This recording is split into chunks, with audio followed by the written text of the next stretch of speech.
أعوذ بالله من الشيطان الرجيم. بسم الله الرحمن الرحيم. ولكل أمة جعلنا منسكا ليذكروا اسم الله على ما رزقهم من بهيمة الأنعام فإلهكم إله واحد فله أسلموا وبشر المخبتين الذين إذا ذكر الله وجلت قلوبهم والصابرين على ما أصابهم والمقيم الصلاة ومما رزقناهم ينفقون والبدن جعلناها لكم من شعائر الله لكم فيها خير فاذكروا اسم الله عليها صواف فإذا وجبت جنوبها فكلوا منها وأطعموا القانع والمعطر كذلك سخرناها لكم لعلكم تشكرون لن ينال الله لحومها ولا دماؤها ولكن يناله التقوى منكم كذلك سخرها لكم لتكبروا الله على ما هداكم وبشر المحسنين. إن الله يدافع عن الذين آمنوا إن الله لا يحب كل خوان كفور. صدق الله مولانا العظيم وصدق رسوله النبي الكريم ونحن على ذلك من الشاهدين والشاكرين والحمد لله رب العالمين.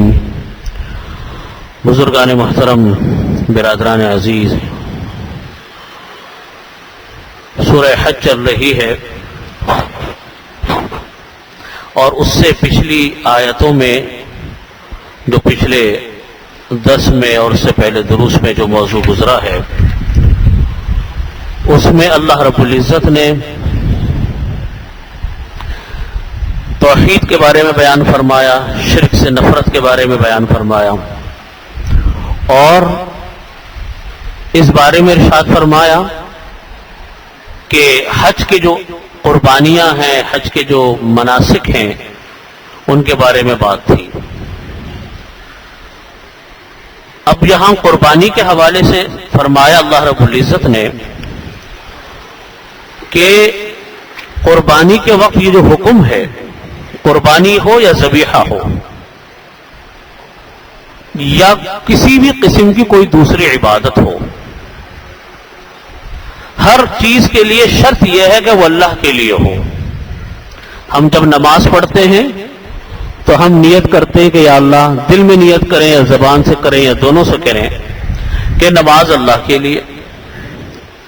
روزہ رکھتے ہیں تو یا اللہ یہ روزہ آپ کے لیے. جب قربانی کرتے ہیں تو قربانی کرتے وقت بھی ہم یہ پڑھتے ہیں بسم اللہ اللہ اکبر کہ یا اللہ یہ قربانی جو ہے یہ آپ کے نام کے اوپر ذبح ہو رہی ہے، آپ کے لیے، تاکہ غیر اللہ کی نفی ہو. ہر عبادت کے وقت غیر اللہ کی نفی ہو. اللہ رب العزت نے فرمایا کہ وَلِكُلِّ أُمَّةٍ جَعَلْنَا مَنْسَكًا لِيَذْكُرُوا اسْمَ اللَّهِ. منسک یہاں پر 3 معنی کو ادا کر رہا ہے. ایک معنی آتے ہیں نسک، منسک نسک سے نکلا ہے. اس کے ایک معنی آتے ہیں قربانی کے، جانور کو ذبح کرنا، قربانی کرنا. دوسرے نسک کے معنی آتے ہیں حج کے جو ارکان ہم ادا کرتے ہیں، افعال حج ادا کرتے ہیں، ان کو نسک کہا جاتا ہے. اور ایک تیسرے معنی آتے ہیں مطلق عبادت اگر کی جائے، کسی بھی طرح کی کوئی عبادت ہو. چنانچہ تینوں جو لغوی معنی ہیں، تینوں لغوی معنوں کو مختلف حضرات نے ترجیح دی ہے. چنانچہ امام تفسیر امام مجاہد رحمۃ اللہ علیہ انہوں نے یہاں فرمایا کہ یہاں منسک قربانی کے معنی میں ہے، اور ترجمہ یوں ہوگا کہ ہر امت کے واسطے ہم نے قربانی کا ایک قربانی ہم نے مقرر کی ہے. دوسرا مطلب وہ ہے جس کو کہ امام قتادہ رحمۃ اللہ علیہ نے مراد لیا اور انہوں نے اس کو افعال حج پر محمول کیا. ترجمہ یوں ہوگا کہ ہر امت کے واسطے ہم نے حج کے ارکان کو مقرر کیا تاکہ وہ لوگ اللہ کے نام پر اس کو یاد کریں. اور تیسرا معنی ہے جس کو ابن عرفہ نے تیسرا معنی مراد لی ہے، جس کے معنی مطلق عبادت کے ہیں، کہ جب بھی کوئی عبادت کی جائے تو اس وقت اللہ تعالیٰ کا نام لیا جائے. تو تینوں معنی مراد لیے مختلف حضرات نے، اور تینوں معنی کے اوپر یہ آیت فٹ ہوتی ہے. چنانچہ ترجمہ یوں کریں گے کہ ہر امت کے واسطے ہم نے قربانی کا یا حج کا یا تیسرے معنی اگر مراد لیں تو عبادت کا ایک طریقہ مقرر کیا. لِيَذْكُرُوا اسْمَ اللَّهِ عَلَىٰ مَا رَزَقَهُم مِّن بَهِيمَةِ الْأَنْعَامِ، تاکہ وہ لوگ یاد کریں اللہ کے نام پر، اور جس چیز کو اللہ نے ان کو چوپایوں میں سے رزق عطا فرمایا، نعمت دی، اس کا وہ شکر ادا کریں. یہاں معنی مطلب یہ ہے کہ کسی چیز کی ذات میں کچھ نہیں رکھا، نہ قربانی میں کوئی چیز ہے، نہ حج میں کوئی خاص بات ہے، نہ نماز میں کوئی چیز ہے. یہ ساری کی ساری چیزیں اس لیے اللہ کے نزدیک مقرب ہو گئی، اللہ کے نزدیک قابل قبول ہو گئی کہ اس کے اوپر ہم نے اللہ کا نام لیا ہے. اصل چیز اللہ کی یاد ہے، اصل چیز اللہ تعالیٰ کا ذکر ہے، اور اصل مقصود اللہ تعالیٰ کے نام کی عظمت اور حرمت ہے. ورنہ آپ دیکھیں بیت اللہ میں کیا ہے، پتھر ہی تو ہیں، ہزاروں دیواریں ہوتی ہیں، لیکن اللہ نے اس جگہ کو مقرر فرمایا کہ یہاں آ کر میرا ذکر کرو، یہاں آ کر میرا نام لو، یہ میرا گھر ہے. یہ مقام کسی عام دیوار کو حاصل نہیں ہو سکتا، اللہ نے مقرر کر دیا. چنانچہ کوئی انسان اگر بیت اللہ کے چکر کاٹے بغیر طواف کی نیت کے تو اس کو ثواب نہیں ہے. تو پتہ چلا کہ اصل چیز اللہ کا نام ہے، اصل چیز اللہ کے نام کی عظمت ہے، اصل چیز اللہ کے نام کی حرمت ہے. ایک انسان بغیر نیت کے روزہ رکھ لے، اس کے دل میں کوئی نیت نہیں ہے، تو کیا روزہ ہوگا؟ سارا دن بھوکا پیاسا رہے گا اور کچھ بھی نہیں ہوگا. تیسرے نمبر پر اسی طریقے سے اگر افعال یہ نمازیں ہیں، اللہ کا نام لیے بغیر کوئی انسان نمازیں کتنی بھی پڑھ جائے کوئی حیثیت نہیں. تو پتہ چلا کہ مقصود اصلی در حقیقت وہ اللہ کے نام کی عظمت ہے، مقصود اصلی اللہ کے نام کی حرمت ہے، اللہ کا نام لینا ہے. چیزوں کے اندر کچھ نہیں ہے، سب اللہ کی طرف سے مقرر کردہ. تو اس کو فرماتے ہیں اللہ تعالیٰ کہ ہر قوم کے واسطے ہم نے عبادت کا یا قربانی کا ایک طریقہ مقرر کیا ہے، تاکہ وہ اس کو یاد کرے، اللہ کے نام پر ذبح کرے ان چوپایوں میں سے جو اللہ نے ان کو عطا فرمائے.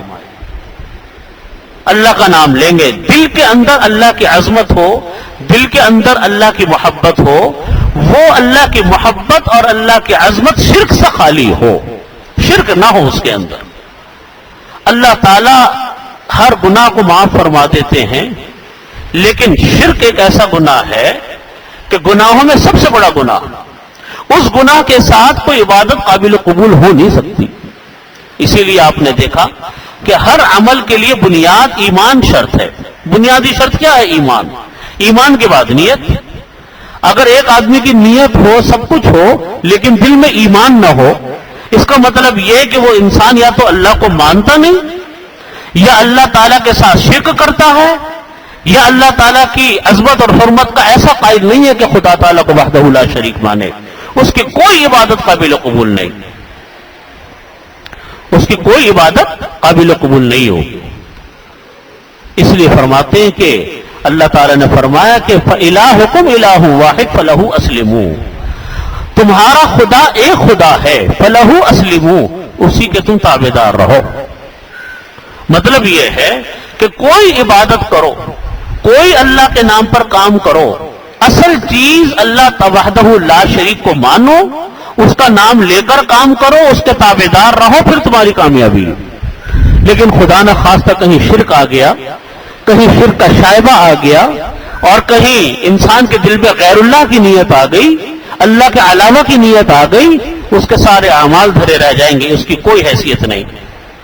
وَبَشِّرِ الْمُخْبِتِينَ، اور تم لوگ خوشخبری سنا دو، المخبتین، ان لوگوں کو جو مخبت ہوں. مخبت کے معنی خبط کے لفظی معنی آتے ہیں عربی زبان میں، پست زمین کو بولتے ہیں. جو زمین ذرا پست ہو نیچے ہو اس کو بولتے ہیں خبط. اسی لیے خبیث اس انسان کو کہا جاتا ہے جو انسان اپنے آپ کو حقیر سمجھتا. تو ترجمہ حضرات نے فرمایا، حضرات مفسرین نے اس کا فرمایا مخبتین کا، کہ وہ انسان جو کہ اپنے آپ کو متواضع سمجھتا ہو. تو فرمایا کہ اب متواضع کس کو کہتے ہیں؟ متواضع کی تعریف کی ہے عمرو بن اوس رحمۃ اللہ علیہ، فرماتے ہیں کہ مخبتین وہ لوگ ہیں جو کسی دوسرے پر ظلم نہیں کرتے. وہ لوگ مخبتین ہیں جو کسی کے اوپر ظلم نہ کریں، وہ مخبت ہیں. اور بعض حضرات نے فرمایا کہ مخبت ان کو کہتے ہیں، ایسے متواضع لوگوں کو کہتے ہیں، ایسے تواضع کرنے والوں کو کہا جاتا ہے جو کہ نہ کسی دوسرے پر ظلم کرے اور نہ اپنے اوپر ہونے والے ظلم کا بدلہ لے. ایسے لوگ اللہ تعالیٰ کو بے حد پسندیدہ ہوتے ہیں کہ باوجود یہ کہ بدلہ لے سکتے ہیں وہ بدلہ لیتے نہیں، اور دوسروں پر ظلم کرتے نہیں، اپنے اوپر ہونے والے ظلم کا بدلہ لیتے نہیں. ان کے بارے میں یہ آیت فرمائی. اور امام حضرت سفیان ثوری رحمۃ اللہ علیہ نے فرمایا کہ وہ انسان جو ہر حال میں راضی ہو، راضی برضا، اللہ کے فیصلوں پر خوش، مطمئن، تنگی ہو تو خوش ہے، کشادگی کا زمانہ ہو تو خوش ہے، قضاء اور قدر کے کوئی فیصلے ہیں تو خوش ہے، وہ انسان جو ہے اس کو فرمایا کہ امام سفیان ثوری رحمۃ اللہ علیہ فرماتے کہ وہ انسان کون ہے؟ وہ انسان وہ ہے مخبت، جو ہر حال میں خوش رہتا ہے.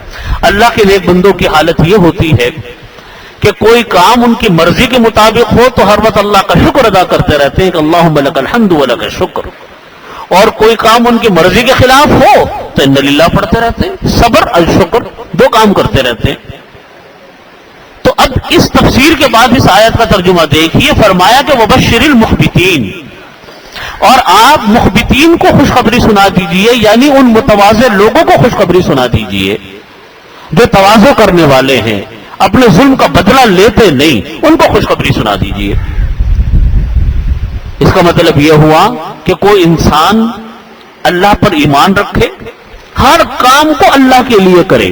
یہ کہنے کو بڑا معمولی سا جملہ ہے، لیکن حقیقت یہ کہ اس کے جو اثرات ہیں نا، وہ آپ اگر غور کریں تو آپ کو اس لگے گا کہ اس کے اثرات اتنے دور رس ہیں کہ اندازہ انسان کو ہوتا نہیں ہے کہ اس کے اتنے دور رس اثرات ہیں. مثال لے لیں، دیکھیں اللہ کے لیے نیت کرنا ہم لوگ سمجھتے ہیں کہ صرف عبادتوں میں ہوتا ہے. عبادتوں میں تو ہوتا ہی ہے، نماز اللہ کے لیے، روزہ اللہ کے لیے، حج اللہ کے لیے، قربانی اللہ کے لیے، زکوٰۃ اللہ کے لیے، صدقہ خیرات اللہ کے لیے، ٹھیک ہے. لیکن جب ہم گھر میں ہیں، اپنے بیوی بچوں کے پاس ہیں، اپنے ماں باپ کے پاس ہیں، اپنے بہن بھائیوں کے پاس ہیں، ان کے ساتھ جو ہمارا برتاؤ ہے، ان کے ساتھ جو ہمارا رہن سہن ہے، کیا وہ اللہ کے لیے نہیں ہے؟ بتائیے آپ. اپنے ماں باپ کے ساتھ انسان کا برتاؤ وہ بھی تو اللہ کے لیے ہے. اللہ ہی نے تو حکم دیا کہ اپنے ماں باپ کے ساتھ اس نے سلوک کرو. اپنے بیوی بچے ہیں، ان کے حقوق کی ادائیگی یہ بھی تو اللہ تعالیٰ کا حکم ہے. ان کے لیے رزق حلال ڈھونڈنا، رزق حلال گھر میں لے کر آنا، اس کے لیے صبح کو نکلنا، شام کو واپس آنا، یہ بھی تو نبی کریم صلی اللہ علیہ وسلم کا حکم ہے کہ نبی کریم صلی اللہ علیہ وسلم نے فرمایا کہ طلب رزق الحلال فریضۃ بعد الفریضہ، کہ دوسرے فرائض کے بعد یعنی نماز، روزہ، حج، زکوٰۃ کے بعد رزق حلال کا طلب کرنا یہ ایک فرض ہے. تو ہم جو صبح کو جاتے ہیں، شام کو آتے ہیں، یا ہر انسان نکلتا ہے اپنی معاش کے انتظام کے لیے، اور جانا ضروری ہے، فرض ہے ہمارے اوپر، تو یہ بھی تو اللہ کے لیے ہے کہ اللہ کے لیے نہیں.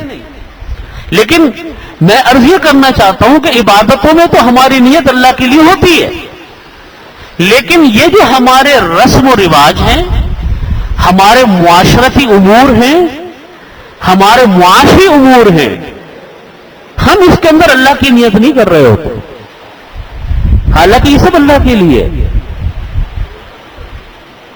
میرے شیخ حضرت ڈاکٹر عبداللہ صاحب عارفی رحمۃ اللہ علیہ ایک بات فرمایا کرتے تھے کہ دیکھو آپ گھر میں گئے، گھر میں بچہ ہے چھوٹا، وہ لپک کر آپ کی طرف دوڑا، آپ بھی اس کی طرف لپک کر پڑے کہ چلو بھائی بچے کو گود بھی لیں گے۔ صبح سے باہر نکلے تھے، ابھی گھر میں آئے، اب بچہ آپ کی طرف لپکا، آپ اس کی طرف لپکے۔ فرمائے یہ جو ایک دوسرے کی طرف بڑھ رہے ہو، یہ تو غیر مسلم بھی بڑھتا ہے، تم بھی بڑھ رہے ہو، دونوں میں کوئی فرق تو نہیں ہے نا۔ لیکن فرماتے ہیں کہ اب یہ جو بڑھنا ہے یہ تمہارا اپنی ذات کے لیے، اپنی طبیعی خواہش کی وجہ سے، اس لیے بڑھ رہے ہو بچے کی طرف۔ فرماتے 1 منٹ کی بات ہے کہ اپنا زاویہ نگاہ درست کر لو۔ فرماتے 1 منٹ کی بات ہے، اپنا زاویہ نگاہ درست کر لو۔ فرمانے لگے کہ یہ دل میں خیال لے آؤ، یہ نیت کر لو کہ یا اللہ میں بڑھ تو اپنی طبیعی محبت کی وجہ سے رہا ہوں، لیکن یہ تو آپ صلی اللہ علیہ وسلم کی سنت ہے کہ آپ صلی اللہ علیہ وسلم بچوں سے محبت فرمایا کرتے تھے۔ حدیث شریف میں بھی آتا ہے کہ حضرت حسن حضرت حسین رضی اللہ عنہما یہ سڑک کے اوپر کھیل رہے تھے، آپ صلی اللہ علیہ وسلم چند صحابہ کرام کے ساتھ مل کر کسی جگہ تشریف لے جا رہے تھے، تو آپ نے دیکھا دونوں بچوں کو، نواسوں کو کھیلتے ہوئے، تو آپ ان کی طرف آگے بڑھے اور یوں ہاتھ کر کے، یوں ہاتھ پھیلا کے ان کو پکڑنے لگے، بھاگنے لگے ان کے پیچھے۔ وہ بچے آگے دوڑتے رہے، آپ ان کے پیچھے دوڑتے رہے، یہاں جا کے ان کو بچوں کو پکڑ لیا۔ اور پھر وہ مشہور جملہ ارشاد فرمایا کہ حسن مجھ میں سے اور میں حسن حسین میں سے ہوں، الحسن منی وانا من الحسین، یوں فرمایا۔ اور نماز خطبہ دے رہے تھے، حضرت حسن یا حسین میں سے رضی اللہ عنہما میں سے کوئی ایک آ گیا، آپ آگے بڑھے، ان کو گود میں اٹھا کر آپ خطبہ دینے لگے۔ پھر نماز کا جب وقت آیا، جمعے کی نماز تھی، غالباً کون سی نماز تھی، تو خطبہ دیتے دیتے بچے کو گود میں پکڑ کر آپ نے نماز پڑھانی شروع کر دی۔ جب رکوع سجدے میں جانے لگے تو ان کو بٹھا لیا، پھر دوبارہ اٹھا لیا۔ تو بچوں سے تو آپ کی محبت کا یہ عالم تھا۔ تو فرماتے تھے ہمارے حضرت رحمۃ اللہ علیہ کہ دیکھو اپنا زاویہ نگاہ درست کرو اور یہ نیت کرو کہ یا اللہ میں اس بچے کو اس لیے لے رہا ہوں کہ آپ کے نبی علیہ الصلوۃ والسلام کی سنت۔ کہتے بچے سے کھیلو، بچے سے ہنسو، بچے سے بات کرو، بچے کو گود میں اٹھاؤ۔ اب یہ سب اللہ کے لیے ہو رہا ہے، یہ سب اللہ کے لیے، یہ تمہاری اب ذاتی خواہش نہیں ہے، یہ سب اللہ کے لیے۔ تو فرماتے کہ اسی زاویہ نگاہ کی درستگی کا نام دین ہے، اسی زاویہ نگاہ کی درستگی کا نام یہ اللہ کے لیے کسی عمل کا ہونا ہے۔ اور کس چیز کا نام نیت ہے؟ نیت یہی تو ہے، اور کیا ہے؟ اللہ اور اس کے نبی کی نیت کر لی، اس کی سنت کی نیت کر لی، اللہ کے لیے حکم کی نیت کر لی۔ تو بات یہ ہے کہ یہ جو فرمایا کہ فَإِلَٰهُكُمْ إِلَٰهٌ وَاحِدٌ فَلَهُ أَسْلِمُوا، تمہارا خدا ایک خدا ہے، فَلَهُ أَسْلِمُوا، اسی کے تابع ہو کر رہو، ہر کام اس کے لیے کرو، بشرطیکہ کوئی گناہ کا کام نہ ہو، شرک کا کام نہ ہو۔ ہمارے حضرات فرماتے ہیں دیکھو نیتیں انسان عبادتوں میں تو اللہ کے لیے کر لیتا ہے، لیکن معاشرتی امور، گھریلو معاملات، خاندانی معاملات، معاشی امور، روپے پیسے کا لین دین، تجارت، ملازمت، یہ وہ، اس میں عموماً زندگی کے، اس میں عموماً کسی حاشیہ خیال میں بھی دین نہیں آتا۔ ہمیں شادی میں جانا ہے مثال کے طور پر، بھائی اپنے فلانے رشتہ دار کے یہاں شادی ہے، فلانے دوست کے یہاں شادی ہے، کبھی دل میں آتا ہے کہ یہ کوئی دین کا مسئلہ بھی ہے؟ اب مجھے بتائیے، آپ آتا ہے مسئلہ ذہن میں؟ نہیں بھائی جانا ضروری ہے، بھائی اس سے تو بہت پرانے تعلقات ہیں، وہ تو بہت قریبی رشتہ داری ہے، بہت قریبی تعلق ہے، تو جانا بہت ضروری ہے۔ اب ذہن کے کسی گوشے میں نہیں آتا کہ بھئی یہ بھی کوئی مسئلہ دین کا ہے۔ یہی معاملات ہمارا جو دن رات کی تقریبات ہوتی رہتی ہیں، خاندانوں میں آنا جانا، لینا دینا، سب چلتا ہے۔ حالانکہ آپ مجھ کو یہ بتائیے کہ شادیوں میں انسان کیوں جاتا ہے؟ ہمارے حضرت اس کو بھی فرماتے ہیں، فرمایا کرتے تھے دیکھو یہ زاویہ نگاہ کو درست کرو، تم شادی میں کس لیے جا رہے ہو؟ اس لیے جا رہے ہو کہ وہ تمہارے یہاں آیا تھا، یا اس لیے جا رہے ہو کہ اللہ تعالیٰ نے رشتہ داروں کے کوئی حقوق رکھے؟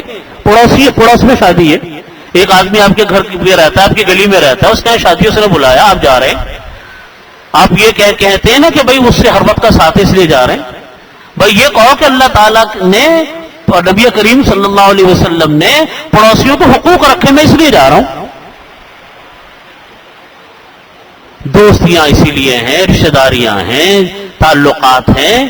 فرمایا کرتے تھے کہ یہ جو ہمارے معاشرتی معاملات ہیں عموماً یہ دین کا حصہ ہوتے ہیں.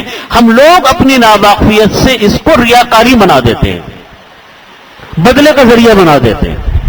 ہم نیت ہی نہیں کرتے اس بات کی کہ بھئی یہ ہم اس لیے جا رہے ہیں کہ اللہ تعالیٰ اور اس کے رسول صلی اللہ علیہ وسلم کا حکم ہے. ہم یہ سمجھ کر جاتے ہیں کہ بھئی وہ ہمارے آتا تھا, ہم جاتے ہیں, وہ اس کے ہمارے تعلقات سے ہم نہیں جائیں گے تو برا لگے گا, وہ یوں ہو جائے گا, اس کو شکایت ہو جائے گی, فلانا ہوگا. یہ سارا عمل انہی چکروں میں ضائع ہو جائے.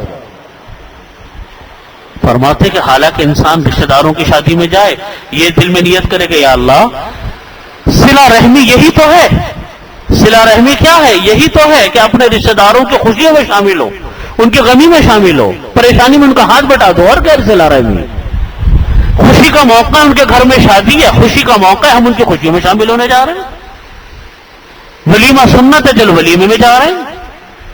پڑوسی کتنے حقوق بیان فرمائے, یہاں تک فرمایا نبی کریم صلی اللہ علیہ وسلم نے کہ اگر کسی فرمایا کہ مجھ کو ڈر ہے کہ کہیں پڑوسیوں کا میراث میں حصہ نہ پڑ جائے. اتنے حقوق بیان فرمائے.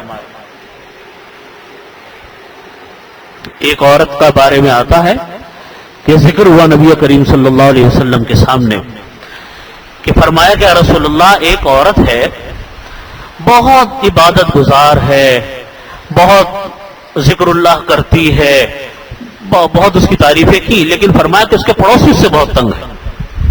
اس کے پڑوسی بہت تنگ ہے اس سے, لیکن نیک بہت ہے, پڑھنے پڑھاتی بہت ہے, لیکن پڑوسی بہت تنگ ہے. آپ نے فرمایا کہ ہیا فی النار, وہ دوزخی ہے کہ پڑوسیوں کو ستاتی ہے. دوسری عورت کا ذکر کیا کہ یا رسول اللہ وہ عورت ہے ذکر و اذکار تو زیادہ نہیں کرتی, نہ نوافل زیادہ پڑھتی ہے, لیکن پڑوسی اس سے بہت خوش ہے. آپ نے فرمایا کہ ہیا فی الجنہ, یہ جنتی ہے, یہ جنت میں جائے گی. اتنا مقام اللہ رب العزت نے پڑوس کا رکھا ہے. تب ایک پڑوسی کے ہاں اگر کوئی خوشی ہے تو انسان یہ نیت کرے کہ یا اللہ پڑوسی کا خیال رکھنے کا تو آپ نے حکم دیا, تو میں اس لیے جا رہا ہوں.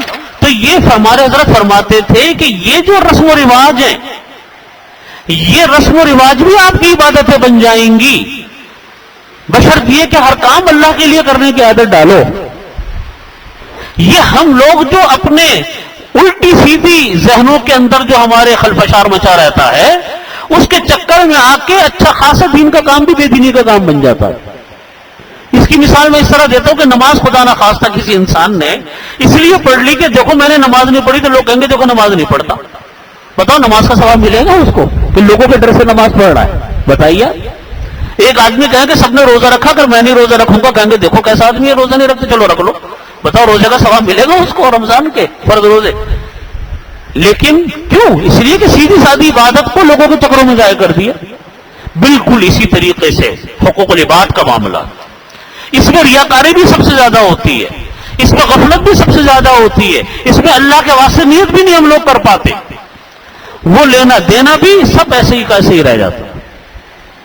یہ جو فرمایا, اب اس بات کو سب بیمار ہے کوئی انسان, بیماری پہ ایک نیت یہ کہ بھائی جانا ضروری ہے ورنہ تو دیکھو شکایت ہوگی, وہ کہے گا دیکھو مجھے پوچھنے بھی نہیں آئے. اب ایک نیت یہ, اور ایک نیت یہ ہے کہ اللہ کے نبی صلی اللہ علیہ وسلم کا حکم, اللہ کا حکم اس لیے جا رہا ہوں. حدیث شریف میں آتا ہے کہ کوئی انسان اگر کسی بیمار کی عیادت کرتا ہے, جتنی دیر عیادت کرتا ہے اتنی دیر وہ جنت کے باغات میں سے ایک باغ میں ہوتا ہے. یہ کوئی رسم و رواج کی چیز نہیں ہے, یہ تو اللہ کا حکم ہے, اللہ کے نبی علیہ الصلوۃ والسلام کا حکم ہے. فرمایا جتنی دیر انسان عبادت کرتا ہے, عیادت کرتا ہے, اتنی دیر ملائکہ اس کے لیے رحمت کی دعائیں کرتے ہیں. آپ اندازہ کیجئے کتنی بڑی عبادت کی چیز ہے, اور ہم رسم و رواج میں ضائع کر دیتے ہیں. اس پس منظر میں سمجھیے اس آیت کا مطلب کہ فرمایا اللہ رب العزت نے فَإِلَٰهُكُمْ إِلَٰهٌ وَاحِدٌ, تمہارا خدا ایک خدا ہے, کسی عبادت میں اس کے ساتھ شرک مت کرنا, ہر کام اس کے نام لے کر کرو بشرط کہ گناہ کا کام نہ ہو. فَلَهُ أَسْلِمُوا, اسی کے حکم کے تابع ہو کر رہو, تمہیں ہر کام کا ثواب ملے گا, صرف عبادتوں کا ثواب نہیں ملے گا. معاشرتی کاموں کا ثواب ملے گا، گھر بار میں وقت دینے سے ثواب ملے گا، گھر کے کام کرنے میں ثواب ملے گا، رشتہ داروں کے پاس آنے جانے میں ثواب ملے گا، اپنے عزیز رشتہ داروں کے ہاں تقریبات شادیوں میں جانے میں ثواب ملے گا، بشرط کے گناہ میں مبتلا نہ ہو۔ فلا الہکم الہ واحد، وہ اللہ ایک اللہ ہے، اسی کے تابع ہو کر رہو۔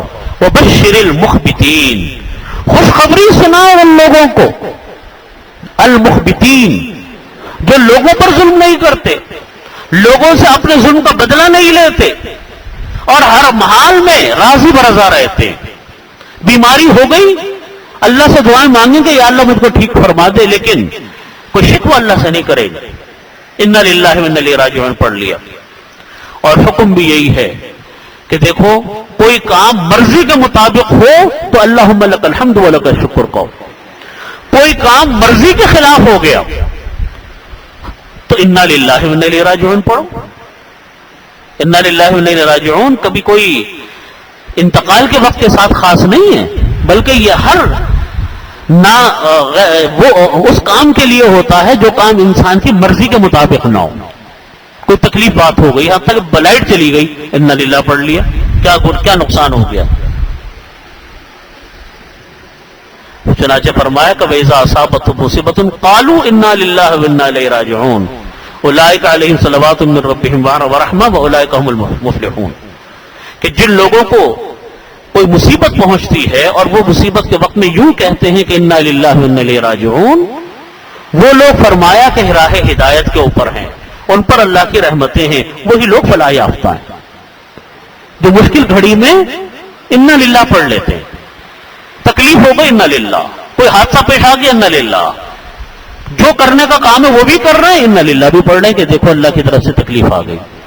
یہ تکلیف بھی اللہ کی طرف سے انسان کی بلندی درجات کے لیے رحمت بن جاتی ہے، کیونکہ اس انسان نے انا للہ پڑھ لیا تھا۔ قرآن پاک کا وعدہ ہے، دوسرے سپارے کی آیت ہے، اولئک علیہم صلوات من ربہم ورحمہ، ان کے اوپر اللہ کی طرف سے صلواتیں ہیں، رحمتیں ہیں، وہی لوگ فلاح یافتہ ہیں، وہی لوگ راہ ہدایت پر ہیں جو تکلیف کے وقت میں انا للہ پڑھتے ہیں۔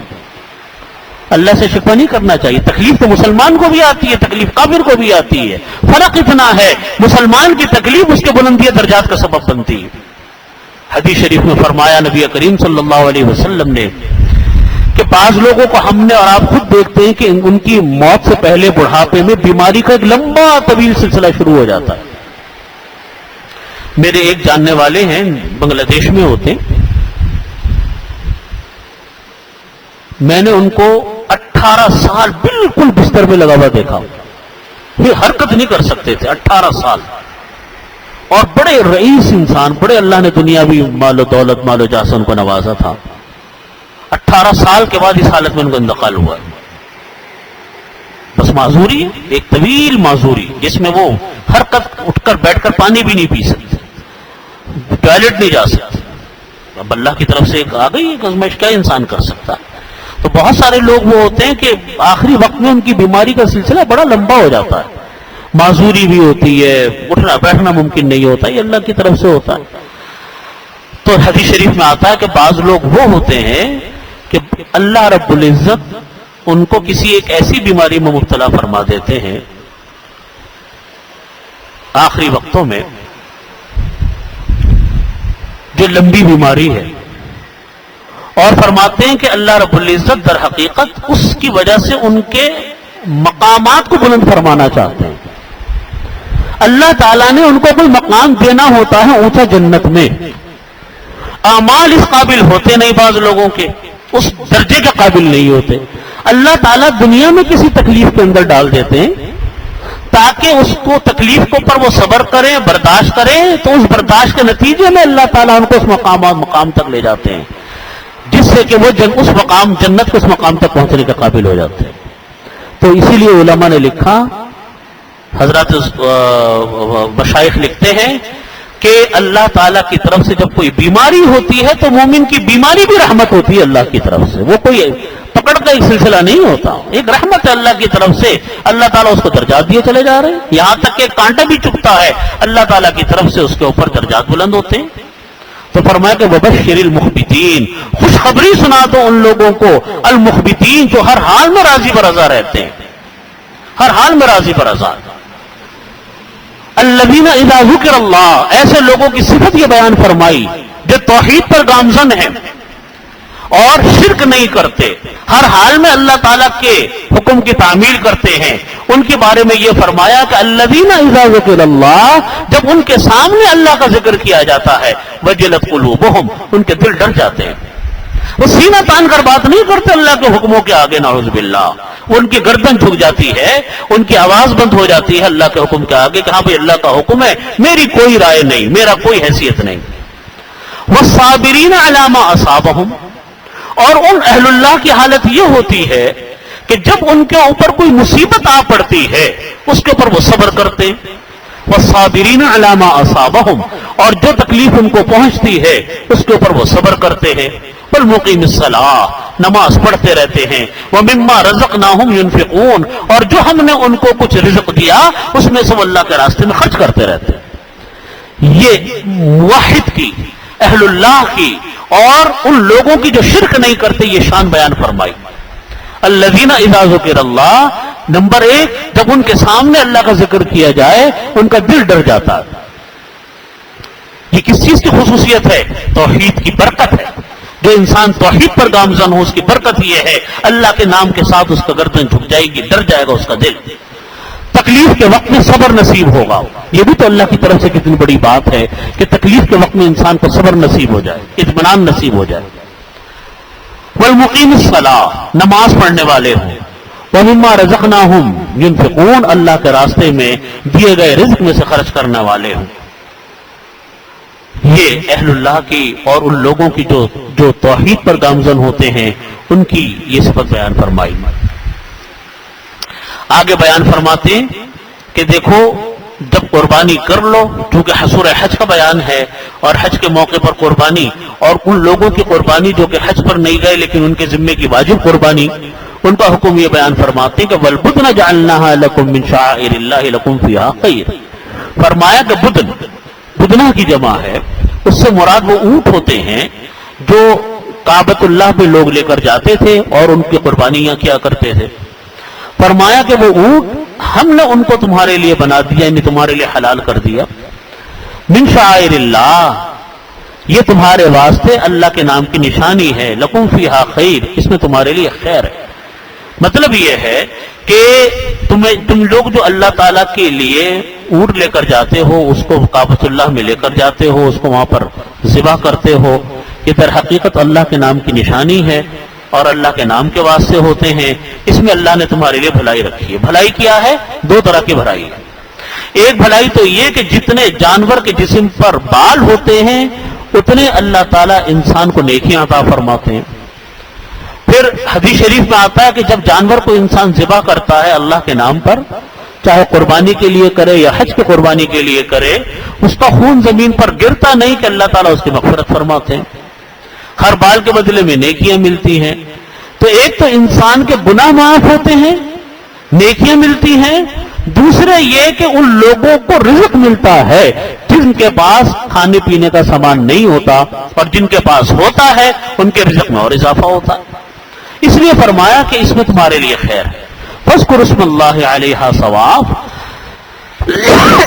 بس تم نام لو اللہ کا ان جانوروں پر. ثواب سے مراد ہے ایسا جانور جس کی ایک ٹانگ باندھ دی جائے وہ 3 ٹانگوں پر کھڑا ہو.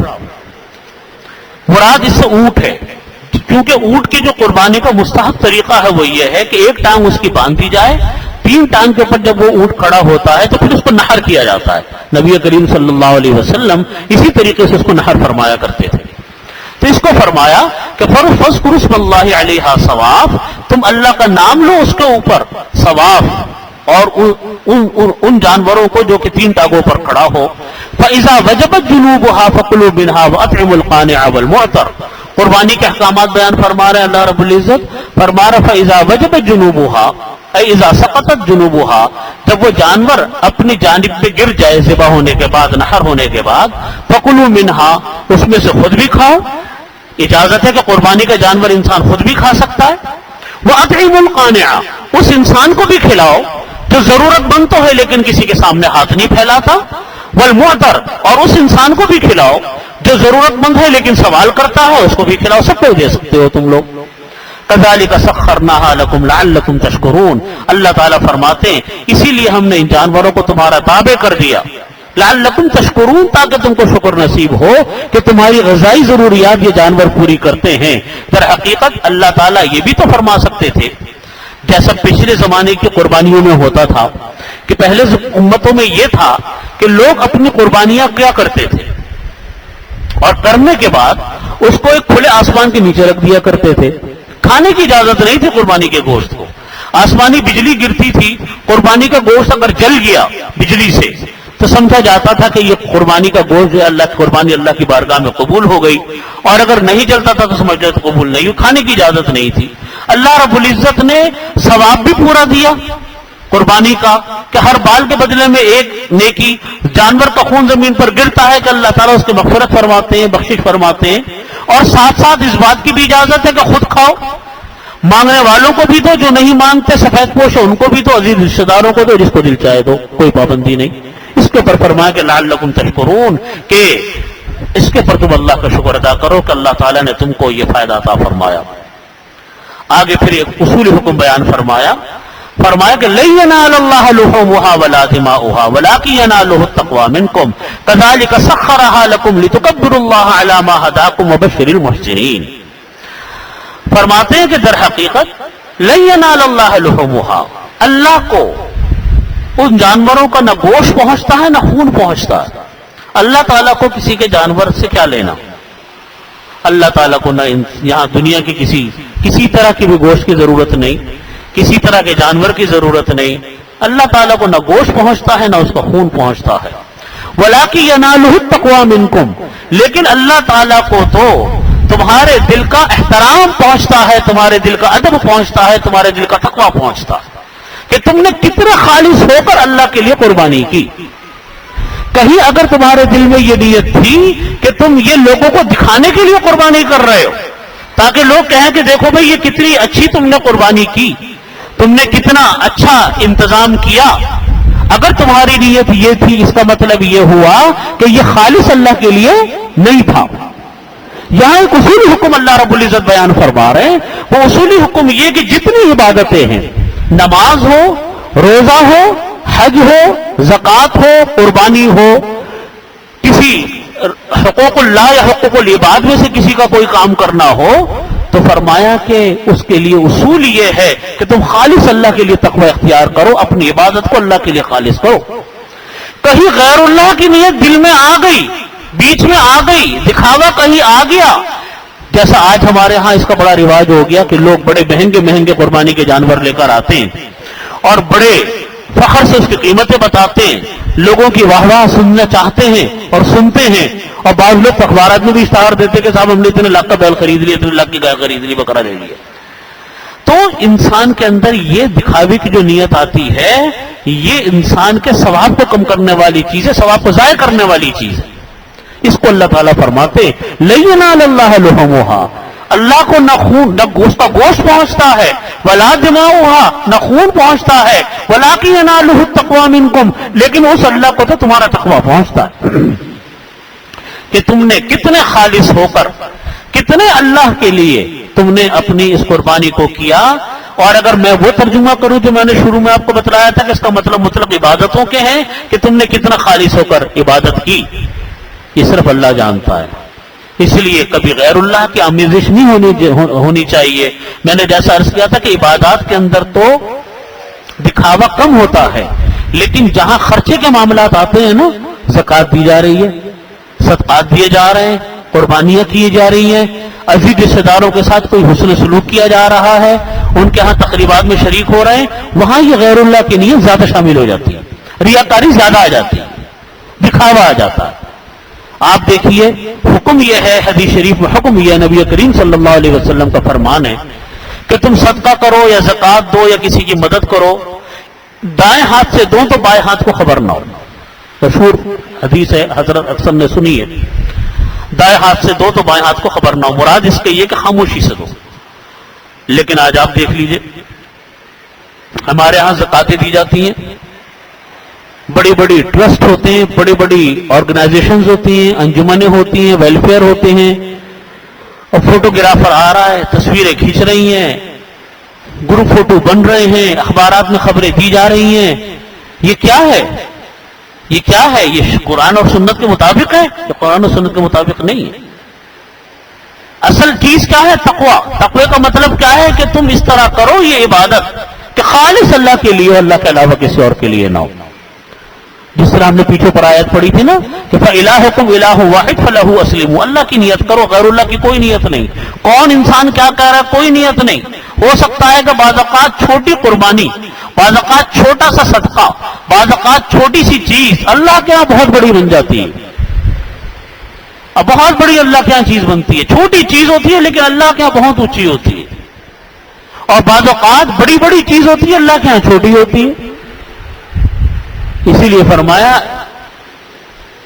آتا ہے حدیث شریف میں، قرآن کریم میں بھی فرمایا اللہ رب العزت کہ ان اعمال بنی آدم وقولہم یوزن. اللہ تعالیٰ بنی آدم کے اعمال کو اور بنی آدم کی باتوں کو اللہ تعالیٰ وزن فرمائیں گے. وقولہم یوزن، ان کا وزن کیا جائے. وزن کا کیا مطلب ہے؟ ہم نے جو جملہ بولا اس جملے کا وزن ہوگا اللہ کے یہاں. کیا مطلب ہے وزن کا؟ یہ دیکھا جائے گا کہ کتنا اللہ کے لیے تھا، کتنا اللہ کے لیے نہیں تھا. یہی حال ہماری نمازوں کا، یہی حال ہمارے روزوں کا، یہی حال ہماری زکوٰۃ کا، یہی حال ہمارے صدقہ خیرات و قربانیوں کا. اللہ تعالیٰ کو اس سے مطلب نہیں ہے کہ تم نے 10 لاکھ کا جانور خریدا تھا یا 5 لاکھ کا خریدا تھا قربانی کے لیے. آپ نے زکوٰۃ 10 لاکھ نکالی، 5 لاکھ نکالی، صدقہ کتنا کیا؟ نہیں. اللہ تعالیٰ یہ دیکھتے کہ کس بندے نے کس طریقے کا صدقہ کیا، کتنی میری نیت کی، کتنی میری نیت اس کے اندر شامل حال تھی. بعض اوقات چھوٹی چیز اللہ کے ہاں بہت عظیم بنتی ہے، بعض اوقات چھوٹی چیز ہوتی ہے بہت عظیم بنتی ہے. کیوں؟ اس لیے کہ تقوی بہت ہوتا ہے. اسی لیے علماء نے فرمایا اس آیت کی تشریح میں کہ ان اعمال بنی آدم وقولہم یوزن، کہ بنی آدم کے اعمال کا بھی اللہ تعالیٰ وزن فرماتے ہیں اور بنی آدم کے اقوال، باتوں کا بھی وزن ہوتا. فرمایا کہ وزن کس سے پیدا ہوتا ہے؟ یہ سوال ہے. ہمارے عمل میں وزن کیسے پیدا ہوگا اللہ کی بارگاہ میں کہ عمل وزنی ہو جائے؟ حدیث شریف میں بعض روایات میں آتا ہے کہ بعض بندوں کا ایک چھوٹا سا عمل ہوتا ہے پورا نامہ عمل کو جھکا دیتا ہے، اور بعض اوقات انبار لگے ہوتے ہیں نامہ عمل کو کچھ نہیں ہوتا. تو اعمال کے اندر وزن کیسے پیدا ہوگا؟ فرمایا کہ 2 چیزوں سے وزن پیدا ہوتا ہے. اللہ تعالیٰ اس پر ہم سب کو عمل کی توفیق عطا فرمائے، مجھ کو بھی، آپ کو بھی، ہم سب لوگوں کو، اور ہمارے اعمال کو اللہ تعالیٰ اپنی بارگاہ میں وزنی بنائے. وہ تو 2 چیزیں وہ ہیں، ایک ہے اخلاص. اخلاص کا مطلب کیا؟ وہ جس کی تشریح میں نے بھی اوپر کی آپ کے سامنے، کہ ہر چیز اللہ کے لیے، غیر اللہ کی کوئی نیت نہیں. نماز ہے اللہ کے لیے، کسی کے ہاں لینا دینا ہے اللہ کے لیے، قربانی ہے تو اللہ کے لیے، شادی بیاہ میں جا رہے ہیں تو اللہ کے لیے، رشتہ داروں سے مل رہے ہیں تو اللہ کے لیے، بیوی بچوں کے پاس ہیں تو اللہ کے لیے. سب اللہ کے حکم کی وجہ سے ہو رہا ہے. نیت اللہ کے لیے، غیر اللہ کی کوئی نیت نہیں. دل کے اندر کوئی شائبہ نہیں غیر اللہ کا. نمبر 1. اور نمبر 2 صدق. صدق کے معنی آتے ہیں کہ ہمارا عمل شریعت کے مطابق ہو. نیت تو اللہ کے لیے کر لی لیکن عمل شریعت کے مطابق نہیں، عمل حرام ہے تو بھئی یہ تو غلط ہو گیا نا. 2 شرطوں سے عمل وزنی بنتا ہے، یاد رکھیے گا. نمبر 1 اخلاص ہو، ہر عمل اللہ کے لیے اور طریقہ شریعت کے مطابق ہو، قرآن اور سنت کے مطابق ہو، اس سے ہٹا ہوا نہ ہو. ایک انسان نے یہ نیت تو کر لی کہ میں شادی میں جا رہا ہوں اللہ کے لیے، وہاں پتہ چلا کہ گانے بازی اور اس میں بھی شامل ہو گیا، ڈانس گانے اور اس میں بھی شامل ہو گیا، تو وہ کہاں سے اللہ کے لیے ہوگا؟ مراد اللہ کے لیے ہونے کا یہ مطلب یہ ہے کہ نیت بھی اللہ کے لیے اور عمل بھی شریعت کے مطابق ہو، تو پھر انسان کو اپنے عمل کی پورا بدلہ ملتا ہے، وہ عمل اللہ کی بارگاہ میں وزنی بنتا ہے. آج کل ہمارے ہاں لوگوں نے جملہ بڑا رٹ رکھا ہے، اور حدیث شریف ہے لیکن حدیث شریف کا مطلب لوگ الگ بیان فرماتے کرتے ہیں. حدیث شریف لوگ کہتے ہیں انما الاعمال بالنیات، حدیث شریف میں آتا ہے، بالکل آتا ہے، یقیناً آتا ہے. بخاری شریف کی سب سے پہلی حدیث ہی یہی ہے، انما الاعمال بالنیات. اللہ تعالیٰ نیتوں کو دیکھتا ہے، اور یہ کہہ کر وہ دنیا کا ہر کام شروع کر دیتے ہیں کہ سب ہماری نیت تو ٹھیک ہے. بھائی تنہا نیت کافی نہیں ہوتی، یاد رکھیے، تنہا نیت کافی نہیں. نیت ایک انسان ہے، اس کو جانا لاہور ہے اور بیٹھ گیا یہاں سے وہ کوئٹہ والی گاڑی کے اندر، تو نیت کا اعتبار ہوگا کہ عمل کا اعتبار ہوگا؟ کوئی بیٹھا تو کوئٹہ والی گاڑی میں نے پہنچا تو کوئٹہ پہنچے گا، تو کوئٹہ لاہور تو نہیں پہنچے گا محض نیت کی وجہ سے۔ یہاں پر بھی لوگ یہ کرتے ہیں کہ بس اپنی نیتوں کو کہتے ہیں نیت ٹھیک ہونی چاہیے، جو دل چاہے عمل کر لو، یہ طریقہ غلط ہے۔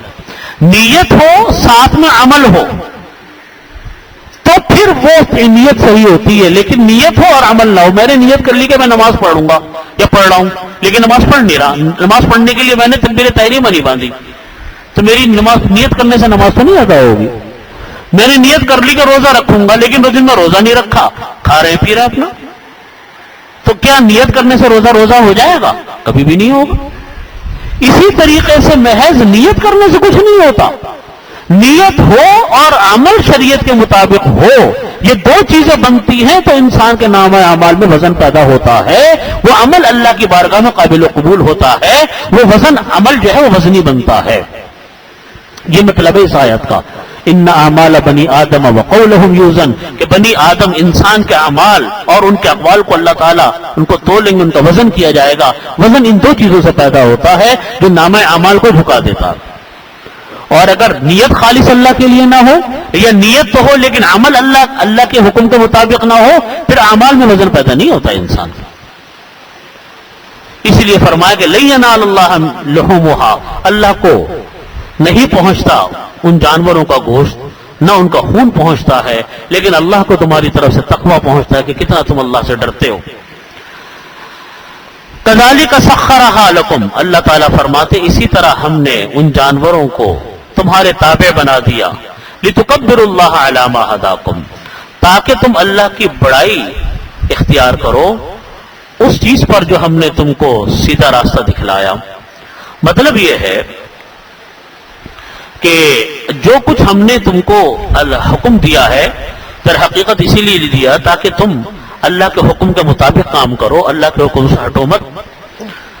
اور پھر یہ فرمایا کہ اصل میں انسان جب قربانی کرتا ہے، یہ اللہ کی طرف سے ایک انسان کے اوپر ایک ہدایت اور ایک رحمت ہوتی ہے کہ دل میں یہ جذبہ پیدا ہوتا ہے کہ وہ قربانی کرے۔ اگر غیر اللہ کے دل میں نیت ہو یا انسان کے دل میں ہدایت نہ ہو تو وہ طرح طرح کے بہانے بنا کر قربانی نہیں کرتا، جیسا آج کل لوگ نہیں کرتے۔ کوئی کہتا ہے کہ صاحب تعلیم کی زیادہ ضرورت ہے، پیسہ وہاں لگانا چاہیے، قربانی نہیں کروں گا، تو وہ تعلیم میں بھی نہیں پیسہ لگا پاتا، قربانی بھی نہیں کرتا۔ کوئی کہتا ہے کہ صاحب اتنا جناب معاشی طور پر لوگ مفلوق الحال ہیں، ہم اتنا کروڑوں اربوں روپے کا جانور ذبح کر دیتے ہیں، ہمیں ان کو پیسہ دینا چاہیے، نہ وہ وہاں پیسے دے پاتے ہیں نہ جانور ذبح ہوتا ہے۔ یہ مطلب ہے، بعض حضرات مفسرین نے اس کا مطلب یہ بیان فرمایا کہ ہم نے تمہارے لیے جانوروں کو مسخر کیا تاکہ تم اللہ کی تکبیر پڑھ کر جب پڑھو، اللہ کا نام لو، اور جو ہم نے تم کو ہدایت دی کہ تم قربانی کرو تو تم قربانی کر لو، یہ اللہ کی ہدایت ہے، تمہارے اوپر قربانی کر لیتے ہو۔ ورنہ کتنے لوگ اس طرح کی فلسفیانہ باتیں بتاتے ہیں اور کرتے کچھ بھی نہیں، اور وہ پیسہ ایسی ادھر ادھر اڑا دیتے ہیں، ضائع ہو جاتا ہے۔ وبشر المحسنین، اور فرمایا کہ تم لوگ خوشخبری سناؤ نیکی کرنے والوں کو، احسان کرنے والوں کو۔ ان اللہ یدافع عن الذین آمنوا، بے شک اللہ تعالیٰ دشمنوں کو ہٹاتے ہیں کہ ہٹا دیں گے، عن الذین آمنوا، اہل ایمان والوں سے۔ ان اللہ لا يحب كل خوان کفور، اللہ تعالیٰ پسند نہیں فرماتے ہر دغاباز اور ناشکرے کو۔ یہ آیات اس وقت نازل ہوئی جب نبی کریم صلی اللہ علیہ وسلم عمرہ کرنے کے لیے سن 6 ہجری میں تشریف لائے، اور حدیبیہ کے مقام کے اوپر آپ صلی اللہ علیہ وسلم کو روک دیا گیا اور آگے بڑھنے نہیں دیا گیا۔ پھر نبی کریم سے وہ مشہور واقعہ ہے، صلح حدیبیہ ہوئی، بیعت رضوان ہوئی، اور پھر نبی کریم صلی اللہ علیہ وسلم بغیر عمرہ کیے واپس تشریف لائے، راستے میں سورہ فتح نازل ہوئی، اور پھر سن 8 ہجری کے اندر اللہ تعالیٰ نے مکہ مکرمہ کو فتح فرما دیا۔ تو جب سورہ فتح اس وقت نازل ہوئی کہ مسلمانوں کے دل ٹوٹے ہوئے تھے، بڑے شکستہ دل واپس آ رہے تھے مسلمان نبی کریم صلی اللہ علیہ وسلم کے ساتھ، اس وقت سورہ فتح نازل ہوئی اور یہ خوشخبری دی گئی کہ اس وقت آپ کا واپس آنا یہ حقیقت میں فتح ہے آپ کے لیے۔ اس وقت تو صحابہ کرام کو مطلب سمجھ میں نہیں آ رہا تھا کہ ابھی تو ہم اس حال میں واپس جا رہے ہیں کہ عمرہ بھی نہ کر سکے، اور ہمیں خوشخبری دی جا رہی ہے فتح کی، اور ٹھیک 2 سال کے بعد اللہ رب العزت نے عمرے کو مکہ مکرمہ کو فتح فرمایا. تو اس پر یہ آیات نازل ہوئی جو اللہ رب العزت نے فرمایا ان اللہ، بے شک اللہ تعالی، یدافع عن الذین آمنوا، اہل ایمان سے مشرکین کو ہٹا دیں گے، ان کو دور کر دیں گے. یعنی جو مکہ مکرمہ پر آج قابض ہیں، اور آپ صلی اللہ علیہ وسلم کو حضرات صحابہ کرام رضوان اللہ تعالی علیہ مجمعین کو آج وہ مکہ مکرمہ نہیں آنے دے رہے عمرہ کرنے کے لیے، اللہ تعالیٰ فرماتے کچھ دنوں کی تکلیف ہے، یہ کافر لوگ ہٹ جائیں گے. اور اللہ تعالیٰ پسند نہیں فرماتے دغاباز کو، ناشکرے کو اللہ تعالیٰ پسند نہیں کرتے. چنانچہ پھر سن 8 ہجری میں یہی ہوا کہ اللہ تعالیٰ نے مکہ مکرمہ ہی نہیں فتح فرمایا، بلکہ اس دن کے بعد سے جتنے واقعات پیش آتے رہے، کفار کم سے کم تر ہوتے چلے گئے، شکست خوردہ ہوتے چلے گئے، اور اللہ رب العزت نے مسلمانوں کو فتح نصرت عطا فرماتے چلے گئے. وآخر دعوانا الحمدللہ رب العالمین. دعا فرما لیجیے.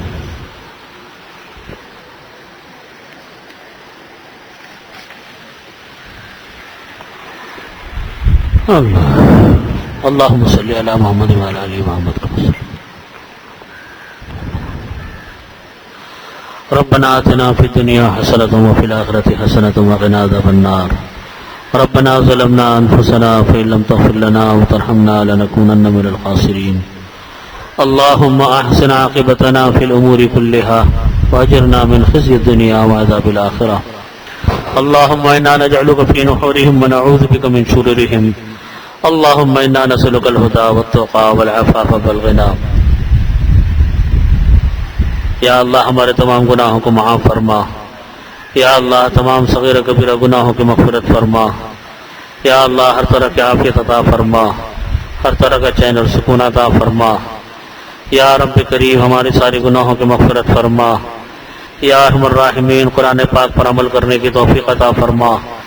نبی کریم صلی اللہ علیہ وسلم کی سنتوں پر عمل کی توفیق عطا فرما. قرآن فہمی کی یا اللہ ہمارے اندر صلاحیت پیدا فرما.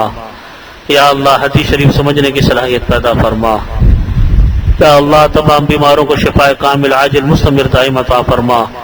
یا اللہ جو لوگ پریشان ہیں، جن کے گھروں میں پریشانیاں ہیں، یا اللہ ان کی پریشانی کو دور فرما.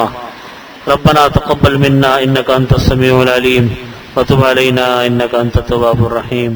اللہم صلی علی محمد وعلی آلہ